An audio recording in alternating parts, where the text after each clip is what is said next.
بسم الله الرحمن الرحيم. عن ابي عبد الله الاشعري رضي الله عنه قال قال رسول الله صلى الله عليه وسلم مثل الذي لا يتم ركوعه وينظر في سجوده مثل الجائع يأكل التمرة والتمرتين لا تغنيان عنه شيئا. حضرت ابو عبداللہ اشعری رضی اللہ عنہ سے روایت ہے کہ رسول اللہ صلی اللہ علیہ وسلم نے ارشاد فرمایا اس شخص کی مثال جو پورے طریقے پر رکوع نہیں کرتا اور سجدہ میں بھی ٹھونگے مارتا ہے اس بھوکے شخص کی سی ہے جو ایک کھجورے کھائے جس سے اس کی بھوک دور نہیں ہوتی، اسی طرح ایسی نماز کسی کام نہیں آتی. تو اب تک آپ نے ماقبل میں جو پڑھ رہا تھا پڑھے ہیں. ماقبل میں بہت ساری حدیثیں پڑھائی گئی آپ کے درمیان، سنت و نوافل کے حوالے سے اور فرائض کے بھی حوالے سے، یعنی کہ فرض جو ہے فرض کی کیا فضیلت ہے، فرض پڑھنے سے کتنے فائدے ملتے ہیں، اور اس کے اندر یہ بھی باتیں پڑھائی گئی کہ جماعت کے ساتھ ادا کرنے سے کیا ثواب ملتا ہے، اور نماز کے اندر خشوع کیسے پیدا کرنی چاہیے. آپ کے درمیان بہت ساری حدیثیں اس طرح کی پیش کر دی گئی. تو ابھی بھی اسی چیز کے حوالے سے یہاں کی حدیثیں بیان کی جا رہی ہے، یعنی کہ اس حدیث کے اندر یہ باتیں بتائی جائے گی کہ ماقبل میں آپ نے پڑھا تھا کہ بندہ کو یہ چاہیے کہ جب وہ نماز کے اندر کھڑے ہو رکوع کرے اور سجدہ کرے تو اطمینان کے ساتھ رکوع اور سجدہ کرے. اگر یہ اطمینان کے ساتھ رکوع سجدہ نہیں کرتا ہے تو پھر اس سے کیا اس کے نقصان ہوتے ہیں، اس چیز کو یہاں پہ اس حدیث کے اندر ذکر کریں گے. دیکھتے ہیں اس حدیث کے راوی جو ہے حضرت ابو عبداللہ اشعری رضی اللہ تعالیٰ عنہ صحابی رسول ہیں. روایت کرتے ہیں کہ رسول اکرم صلی اللہ علیہ وسلم نے ارشاد فرمایا اس شخص کی مثال جو پورے طریقے پر رکوع نہیں کرتا اور سجدہ میں بھی ٹھونگے مارتا ہے. سمجھ رہے نا، یعنی کہ سجدہ کو بھی اچھی طرح سے نہیں کرتا ہے، دھڑ پڑ دھڑ اٹھتا ہے بیٹھتا ہے، اور رکوع کے اندر اور سجدہ کے اندر ہونے والی تکبیر جو بھی اس کے اندر پڑھی جاتی ہے، جو چیزیں اس کے اندر پڑھی جاتی ہے اس کو اچھی طریقے سے وہ نہیں پڑھتا ہے تو اس بھوکے شخص کی سی ہے جو ایک دو کھجور کھائے جس سے اس کی بھوک دور نہیں ہوتی، اسی طرح ایسی نماز کسی کام نہیں آتی. ظاہر سی بات ہے کسی کو خوب شدت کی بھوک لگی ہو اور اس کو دو کھجور پیش کیا جائے کہ لو یہ کھا لو اور اپنی بھوک مٹا لو اتنی سے، تو اس کی بھوک تو اتنی سے مٹے گی نہیں. اسی طریقے سے اگر کوئی بندہ اپنے رکوع اور سجدہ کو اطمینان سے نہیں کرتا ہے تو پھر اس کو سمجھ لیجئے اس نماز سے کچھ نہیں ملنے والا ہے. سمجھ لینا، اسی چیز کو یہاں پہ کہتے ہیں اس بھوکے شخص کی سی ہے جو ایک دو کھجورے کھائے جس سے اس کی بھوک دور نہیں ہوتی، اسی طرح ایسی نماز کسی کام نہیں آتی. یعنی کہ آپ پڑھ تو لیے لیکن ایسے کوئی کام نہیں آئے گی ایسی نماز ہے. اگلی حدیث بیان کرتے ہیں عن ابی الدرداء رضی اللہ عنہ ان النبی صلی اللہ علیہ وسلم قال اول شيء يرفع من هذه الامه الخشوع حتى لا ترى فيها خاشعا. حضرت ابو الدرداء رضی اللہ عنہ سے روایت ہے کہ نبی کریم صلی اللہ علیہ وسلم نے ارشاد فرمایا اس امت میں سب سے پہلے خشوع اٹھایا جائے گا یہاں تک کہ تمہیں امت میں ایک بھی خشوع والا نہ ملے گا. آپ نے ماقبل میں حدیثیں پڑھی نا کہ اگر بندے کے اندر بندہ جاتا ہے نماز پڑھتا ہے اور اس کے نماز کے اندر خشوع پیدا اگر نہیں ہے، نماز کے اندر خشوع نہیں ہے تو پھر کیا ہے بھائی اس کی نماز قابل قبول نہیں ہے. سمجھ رہے نا، یعنی کہ وہ تو ایک رسم نبھا رہا ہے، سمجھ رہے نا، تو لیکن اس کا دل اور اس کا بدن تو ظاہری طور پر مسجد کے اندر ہوتا ہے لیکن اس کا باطن جو ہوتا ہے یعنی اس کا دل جو ہوتا ہے اس کا ذہن جو ہوتا ہے وہ کہیں اور گھومتا رہتا ہے پھرتا رہتا ہے، تو اس کی نماز میں خشوع ہوتی نہیں ہے، اس کی توجہ تو مرکوز ہوتی نہیں ہے وہاں پہ. تو اس کی کیا تھی اور اس کے اس طرح کی نمازیں پڑھنے والے بندے کی کیا حالت تھی اپنی ماقبل میں بخوبی پڑھا. اس حدیث کے اندر بیان کرتے ہیں کہ یہ جو امت ہے یعنی کہ نبی پاک صلی اللہ علیہ وسلم کی جو یہ امت ہے، اس امت سے سب سے پہلے اگر کوئی کام کیا جائے گا تو کیا کیا جائے گا؟ خشوع کو اٹھا لیا جائے گا، سمجھ رہے نا؟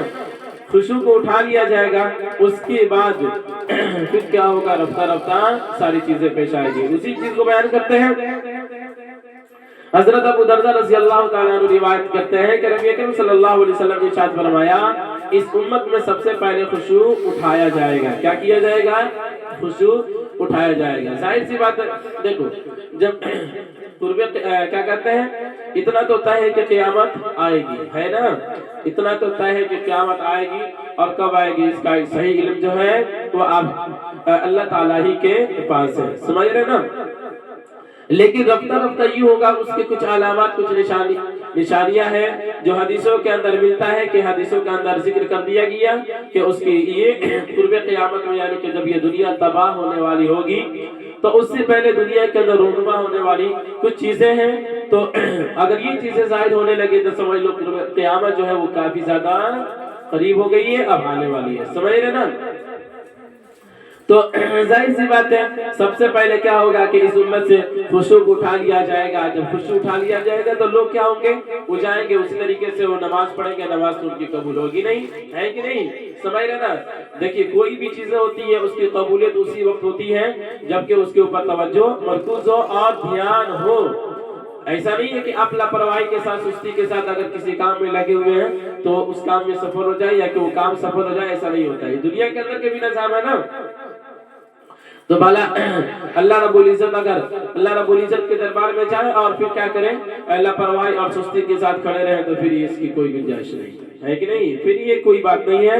یہ جو بادشاہوں کا بادشاہ ہے، آپ ایک عام آدمی کے سامنے کھڑے ہوتے ہیں تو اپنے بدن کو اور اپنی اسی طریقے سے اپنے بدن کی حیت کو اطمینان سکون کے ساتھ وہاں پہ رکھتے ہیں تاکہ کوئی ہم سے غلطی نہ ہو جائے۔ تو اتنا سمجھ لو وہ تو بادشاہوں کا بادشاہ ہے کہ نہیں؟ وہ تو آقاؤں کا آقا ہے، اس کی کیا پوچھنی۔ اگر اس کے دربار میں جائے تو انسان کا ہاتھ کانپ جانا چاہیے، لیکن لاپرواہی اور بے توجہی اتنی زیادہ ہو گئی ہے کہ جس کو شمار نہیں کیا جا سکتا، جس کو بیان نہیں کیا جا سکتا۔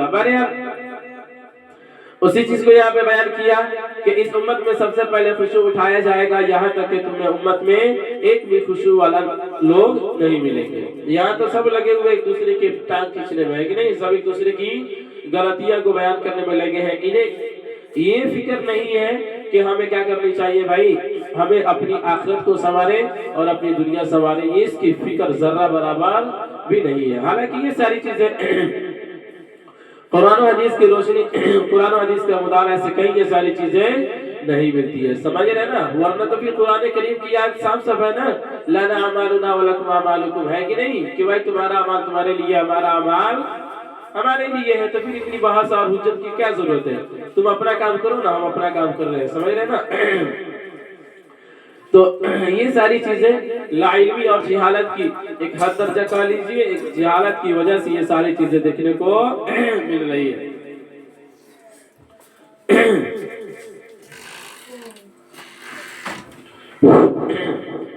اگلی حدیث بیان کرتے ہیں عن ابی قتادہ رضی اللہ عنہ قال قال رسول اللہ صلی اللہ علیہ وسلم اسوأ الناس سرقة الذي يسرق من صلاته قال یا رسول اللہ کیف یسرق من صلاتی؟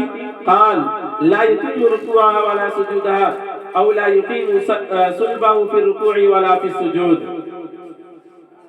حضرت ابو قتادہ رضی اللہ عنہ روایت کرتے ہیں کہ رسول اللہ صلی اللہ علیہ وسلم نے ارشاد فرمایا بدترین چوری کرنے والا شخص وہ ہے جو نماز میں سے چوری کر لیتا ہے۔ صحابہ کرام رضی اللہ تعالی علیہ مجمعین نے عرض کیا یا رسول اللہ نماز میں سے کس طرح چوری کر لیتا ہے؟ ارشاد فرمایا اس کا رکوع اور سجدہ اچھی طرح نہیں کرتا ہے۔ تو یہاں دیکھیے اس حدیث کے اندر بھی اسی چیز کو ذکر کیا گیا، یعنی کہ رکوع اور سجدہ کو اچھی طرح سے ادا نہ کرنے والے شخص کے بارے میں ذکر کیا گیا کہ آپ صلی اللہ علیہ وسلم نے فرمایا کہ بدترین شخص وہ ہے جو نماز میں سے کیا کر لیتا ہے؟ چوری کر لیتا ہے۔ سمجھ رہے نا بھائی؟ نماز میں سے چوری کر لیتا ہے۔ آج تو ہمارے دنیا والوں کے سامنے تو چوری وہ ہوتی ہے جو کسی کے گھروں میں سے 5-10 روپے چوری کر لیا جائے، نہیں وہ تو چوری ہے ہی ہے، لیکن وہ چوری ایک عام چوری ہے، لیکن سب سے بدترین چوری وہ ہے جو نماز کے اندر سے چوری کی جائے، جیسا کہ نبی پاک صلی اللہ علیہ وسلم کے یہ ارشاد آپ نے یہاں پہ دیکھا بیان کرتے ہیں کہ بدترین چوری وہ ہے، چوری کرنے والا شخص وہ ہے جو نماز میں سے چوری کر لیتا ہے۔ صحابہ رضی اللہ عنہ نے عرض کیا یا رسول اللہ نماز میں سے کس طرح چوری کر لیتا ہے؟ ارشاد فرمایا اس کا رکوع اور سجدہ اچھی طرح سے نہیں کرتا ہے۔ سمجھ رہے نا؟ یعنی اطمینان اور سکون کے ساتھ جب اس کا رکوع اور سجدہ نہیں کرے گا تو پھر یہ تو چوری ہی نہ ہوئی۔ سمجھ رہے نا؟ تو یہ سب سے بدترین چوری کرنے والا شخص ہے۔ چلیے اگلی حدیث بیان کرتے ہیں۔ عن ابی ہریرہ رضی اللہ عنہ قال قال رسول اللہ صلی اللہ علیہ وسلم لا ينزل اللہ الى صلاة رجل لا يقيم صلبه بین رکوعه وسجوده۔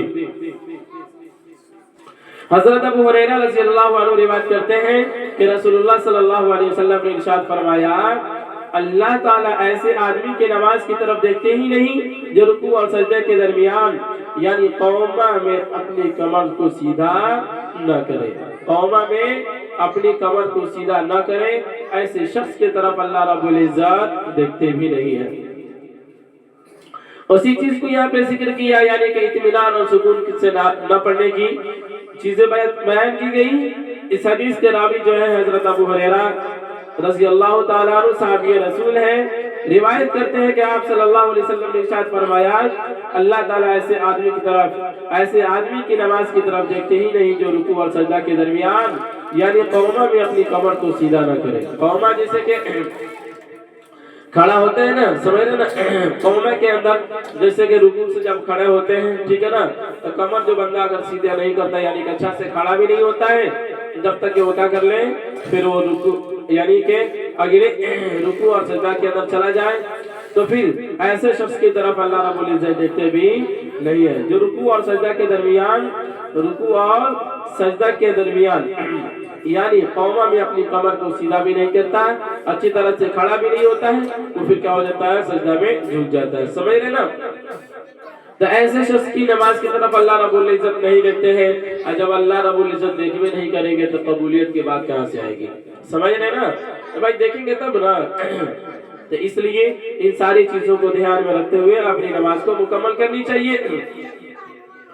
اگلی حدیث بیان کرتے ہیں عن عائشہ رضی اللہ عنہا قالت سألت رسول اللہ صلی اللہ علیہ وسلم عن الالتفات فی الصلاة قال هو اختلاس یختلسه الشیطان من صلاة الرجل۔ حضرت عائشہ رضی اللہ عنہ سے روایت ہے کہ میں نے رسول اللہ صلی اللہ علیہ وسلم سے پوچھا کہ نماز میں ادھر ادھر دیکھنا کیسا ہے؟ ارشاد فرمایا یہ شیطان کا آدمی کی نماز میں سے اچک لینا ہے۔ سمجھ رہے نا؟ یہاں اس حدیث کے راوی جو ہے حضرت عائشہ صدیقہ رضی اللہ تعالی عنہا ہے۔ یہ آپ صلی اللہ علیہ وسلم سے دریافت کرتی ہیں کہ بتائیے اللہ کے نبی کے نماز کے اندر ادھر ادھر دیکھنا کیسا ہے؟ کہ ہم نماز تو پڑھ رہے ہیں قوما کے لیے یعنی کہ ہم کھڑے ہو گئے ہاتھ باندھ لیے پھر اس کے بعد نماز میں ادھر ادھر دیکھنا شروع کر دیے تو ادھر ادھر دیکھنا کیسا ہے؟ تو نبی پاک صلی اللہ علیہ وسلم نے فرمایا کہ یہ عمل جو ہے نا، یہ عمل یعنی ادھر ادھر دیکھنا یہ شیطان کا آدمی کی نماز میں سے اچک لینا ہے، یعنی شیطان کو آدمی کو کیا کر دینا بھائی اس نماز کے اندر سے بھٹکا دینا ہے۔ سمجھ رہے نا؟ ایک شیطان جو ہے نا وہ تو کھلا انسانوں کا دشمن ہے، خاص طور سے مومنوں کا دشمن ہے، وہ لگا رہتا ہے، اس کی کوشش یہی ہوتی ہے کہ جتنے بھی ایمان والے ہیں اس کو جتنا زیادہ سے زیادہ ہو سکے ہم ہٹا دیں اور راہ راست ہم اسے ہٹا دیں اور جو اچھی راہ ہے ہم اسے اس کو دور کر دیں تاکہ پھر کیا ہو وہ کل قیامت کے دن وہ رسوائی کا سامنا کرے اور پھر وہ عذاب کے اندر مبتلا کیا جائے۔ سمجھنا نا؟ اس کی یہی منشا ہے ہی ہے۔ تو پھر لیکن اس میں سے جو بندے اللہ کے ہوتے ہیں جو اللہ کے اور اللہ کے نبی کے احکام بتائے ہوئے طریقے کے اوپر عمل کرتے ہیں تو پھر کیا ہوتا ہے وہ آدمی بھٹکتا نہیں ہے، یعنی شیطان کے جال سے محفوظ ہو جاتا ہے۔ سمجھ رہے نا؟ اگلی حدیث بیان کرتے ہیں عن جابر بن سمرہ رضی اللہ عنہ قال قال رسول اللہ صلی اللہ علیہ وسلم لینتہین اقوام یرفعون ابصارهم الى السماء فی الصلاة او لا ترجعوا الیہ۔ حضرت جابر بن سمرہ رضی اللہ عنہ سے روایت ہے کہ رسول اللہ صلی اللہ علیہ وسلم نے ارشاد فرمایا جو لوگ نماز میں آسمان کی طرف نظر اٹھا کر دیکھتے ہیں وہ باز آ جائے ورنہ ان کی نگاہیں اوپر کے اوپر ہی رہ جائیں گی۔ تو یہاں بھی اس حدیث کے اندر بیان کیا گیا یعنی کہ آپ نماز کے اندر جب کھڑے رہیں تو آپ کی نگاہیں کدھر ہونی چاہیے، اپنے مقام میں حدیث کے اندر آپ نے پڑھ لیا کہ جب آدمی کھڑا ہو جائے اور قیام کی حالت میں اس کی نگاہ جو ہو وہ کہاں ہونی چاہیے، سجدے کی حالت میں ہونی چاہیے۔ کہاں ہونی چاہیے یعنی کہ سجدے کی جگہ پہ ہونی چاہیے، جہاں پہ وہ سجدہ کر رہا ہے اس کا سجدہ جہاں پہ ہوگا وہی پہ اس کی نگاہیں ہونی چاہیے۔ آپ نے قبل میں پڑھا نا، تو اس حدیث کے راوی جو ہے حضرت جابر بن سمرہ رضی اللہ تعالیٰ عنہ ہے، یہ بیان کرتے ہیں کہ رسول اکرم صلی اللہ علیہ وسلم نے ارشاد فرمایا کہ جو لوگ نماز میں آسمان کی طرف دیکھتے ہیں، نظر اٹھا کر دیکھتے ہیں تو وہ باز آ جائے۔ کیا آ جائے بھائی؟ باز آ جائے، مطلب وہ ادھر ادھر نہ دیکھے، آسمان کی طرف نہ دیکھے ورنہ ان کی نظریں جو ہے اوپر کی اوپر ہی رہ جائیں گی۔ اب ظاہر سی بات ہے کوئی آدمی اوپر دیکھ رہا ہے اور اس کی نظر اوپر کی اوپر ہی رہ گئی تو پھر کیا ہوگا، اس کی پھر وہ اس دنیا کے اندر اچھی سے وہ جی نہیں سکتا، یعنی کہ اس کی نظر اوپر ہی رہ گئی تو نیچے کہاں سے آئے گی، سمجھ رہے نا؟ تو اسی کو کہا کہ اس کی نظر وہ باز آ جائے ورنہ ان کی نگاہیں اوپر کی اوپر ہی رہ جائے گی، ہے کہ نہیں؟ یعنی کہ اللہ کی اس سے کیا ہوگا، ناراضگی ظاہر ہوگا اور پھر اللہ چاہے تو کچھ بھی کر سکتے ہیں ناراض ہونے کی بات، ہے کہ نہیں؟ یہی سب سے ان ساری چیزوں سے باز آ جانا چاہیے اور رک جانا چاہیے اور جتنا زیادہ سے زیادہ ہو سکے اپنے اعمال کو درست اور بہتر بنانے کی کوشش کرنی چاہیے۔ اگلی حدیث بیان کرتے ہیں، عن ابي هريره رضي الله عنه ان رسول الله صلى الله عليه وسلم دخل المسجد فدخل رجل فسلم على النبي صلى الله عليه وسلم فرد فقال ارجع فصلي فانك لم تصلي فرجع فصلى كما صلى ثم جاء فصلى فسلم على النبي صلى الله عليه وسلم فقال ارجع فصلي فإنك لم تصلي ثلاثا فقال والذي بعثك بالحق ما أحسن غيره فعلمني فقال إذا قمت إلى الصلاة فكبر ثم اقرأ ما تيسر معك من القرآن ثم اركع حتى تطمئن راكعا ثم ارفع حتى تعتدل قائما ثم اسجد حتى تطمئن ساجدا ثم ارفع حتى تطمئن جالسا وافعل ذلك في صلاتك كلها۔ حضرت ابو ہریرہ رضی اللہ عنہ سے روایت ہے کہ رسول اللہ صلی اللہ علیہ وسلم مسجد میں تشریف لائے، ایک اور صحابی مسجد میں آئے اور نماز پڑھی، پھر یعنی کہ رسول اللہ صلی اللہ علیہ وسلم کے پاس آئے اور رسول اللہ صلی اللہ علیہ وسلم کو سلام کیا، آپ صلی اللہ علیہ وسلم نے سلام کا جواب دیا اور فرمایا جاؤ نماز پڑھو کیونکہ تم نے نماز نہیں پڑھی۔ وہ گئے اور جیسے پہلے نماز پڑھی تھی ویسے ہی نماز پڑھ کر آئے، پھر رسول اللہ صلی اللہ علیہ وسلم کو آ کر سلام کیا، آپ صلی اللہ علیہ وسلم نے ارشاد فرمایا جاؤ نماز پڑھو کیونکہ تم نے نماز ہی نہیں پڑھی۔ اس طرح 3 مرتبہ ہوا۔ ان صاحب نے عرض کیا اس ذات کی قسم جس نے آپ کو حق کے ساتھ بھیجا ہے میں اس سے اچھی نماز نہیں پڑھ سکتا، آپ مجھے سکھائیے۔ آپ صلی اللہ علیہ وسلم نے ارشاد فرمایا جب تم نماز کے لیے کھڑے ہوا کرو تو تکبیر کہا کرو، پھر قرآن مجید میں سے جو کچھ تم پڑھ سکو پڑھو، پھر رکوع میں جاؤ اطمینان سے رکوع کرو، پھر رکوع سے کھڑے ہو کر اطمینان سے کھڑے رہو، پھر سجدہ میں جاؤ تو اطمینان سے سجدہ کرو، پھر سجدہ سے اٹھو تو اطمینان سے بیٹھو۔ یہ سب کام اپنی پوری نماز میں کرو۔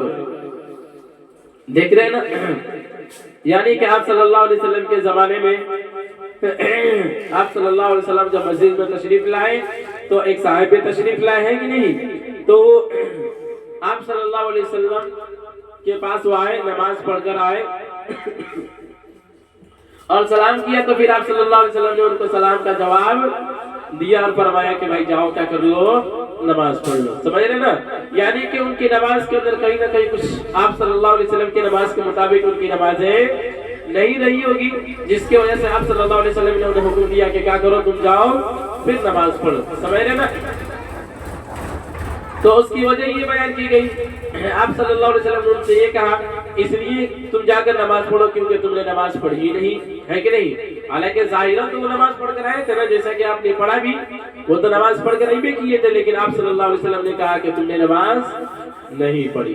پھر اسی طریقے سے ہوا، وہ گئے اور جیسے نماز پہلے پڑھی تھی ویسے ہی نماز پڑھ کر پھر آئے، سمجھ رہے نا؟ اور رسول اکرم صلی اللہ علیہ وسلم کو سلام بھی کیا تو آپ صلی اللہ علیہ وسلم نے ارشاد فرمایا جاؤ نماز پڑھو، کیا کہا ہے؟ جاؤ نماز پڑھو، یعنی کہ پھر دوسری مرتبہ بھی ان کو بول دیا گیا کہ جاؤ نماز پڑھو کیونکہ تم نے نماز نہیں پڑھی۔ اسی طرح 3 مرتبہ ہوا، کتنا ہوا؟ 3 مرتبہ ہوا کہ وہ صحابی 3 مرتبہ گئے اور 3 بار نماز ادا کی اور آپ صلی اللہ علیہ وسلم کے پاس آئے۔ ان صاحب نے عرض کیا اس ذات کی قسم جس نے آپ کو حق کے ساتھ بھیجا ہے، میں اس سے اچھی نماز نہیں پڑھ سکتا، آپ مجھے نماز سکھائیے، سمجھ رہے نا؟ یعنی کہ جب صحابہ کرام کے عمل کو جب آپ صلی اللہ علیہ وسلم مطلب اس کے اوپر اوکے نہیں کر دیتے تھے تو آپ ان کو یہ چیزیں سمجھ میں آ جاتی تھی کہ یہ اس میں کوئی نہ کہیں سے نہ کہیں سے کیا ہے کمی ہے، تبھی تو آپ صلی اللہ علیہ وسلم اس کو صحیح قرار نہیں دے رہے، سمجھ رہے نا؟ تو پھر وہ ان کا یہ طریقہ اور ادیبانہ یہ طریقہ ہوتا تھا کہ کہتے تھے کہ آپ کیا کہتے تھے کہ اللہ کے نبی آپ مجھے کیا کیجئے، مجھے سکھائیے اور مجھے بتلائیے کہ یہ کام کیسے کرنی چاہیے، سمجھ رہے نا؟ تو اسی کو آپ صلی اللہ علیہ وسلم نے کے درمیان جب آپ صلی اللہ علیہ وسلم نے ان کو کہا کہ جاؤ نماز پڑھو، اس طرح سے یہ 3 مرتبہ جب ہوا تو ان صاحب نے عرض کیا اس ذات کی قسم جس نے آپ کو حق کے ساتھ بھیجا ہے، کیا کیا ہے؟ حق کے ساتھ بھیجا ہے، یعنی آپ کو دنیا میں نبی بنا کر حق برحق نبی بنا کر اس دنیا کے اندر جس ذات نے بھیجا ہے آپ کو، اس ذات کی قسم اس سے اچھی نماز میں نہیں پڑھ سکتا، آپ مجھے سکھائیے۔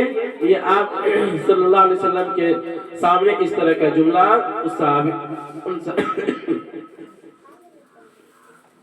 انہوں نے اس طرح کا جملہ پیش کیا۔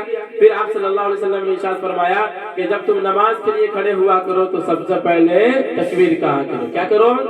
تکبیر کہا کرو، پھر اس کے بعد قرآن مجید میں سے جو کچھ تم پڑھ سکتے ہو پڑھو، پھر رکوع میں جاؤ، اطمینان سے رکوع کرو، پھر رکوع سے کھڑے ہو تو اطمینان سے کھڑے ہو گو، کیا ہو گو؟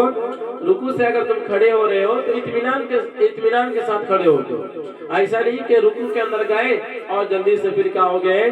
کھڑے ہو گئے۔ وہ تو اس بات کو بتلاتی ہے کہ آپ کی نماز کے اندر کیا ہے؟ جلدی ہے، آپ سکون کے ساتھ نہیں پڑھ رہے ہیں، ٹھیک ہے نا؟ تو پھر سجدہ میں جاؤ تو اطمینان سے سجدہ کرو، پھر سجدہ سے اٹھو تو اطمینان سے بیٹھو، یہ سب کام اپنی نماز اپنی پوری نماز میں کرو، سمجھ رہے نا؟ اتنی باتیں بیان کر دی گئی ان صحابی کے درمیان، تو پھر انہیں یہ معلوم ہو گیا کہ اب کیا کرنی چاہیے، ہمیں اپنی نماز کو اسی طریقے سے کرنی چاہیے، سمجھ رہے نا؟ تو ہمیں بھی اپنی نماز کو جس طرح سے آپ صلی اللہ علیہ وسلم نے بتایا اسی طریقے سے پڑھنا چاہیے، چونکہ اسی کے اندر اجر ہے، اس کے علاوہ کسی میں اجر اور ثواب کا کوئی گارنٹی نہیں ہے، سمجھ رہے نا؟ اللہ رب العزت ہمیں اس کی توفیق عنایت فرمائے۔ چلیے اتنا ہی رہنے دیتے ہیں، پھر کل پڑھیں گے وضو کے فضائل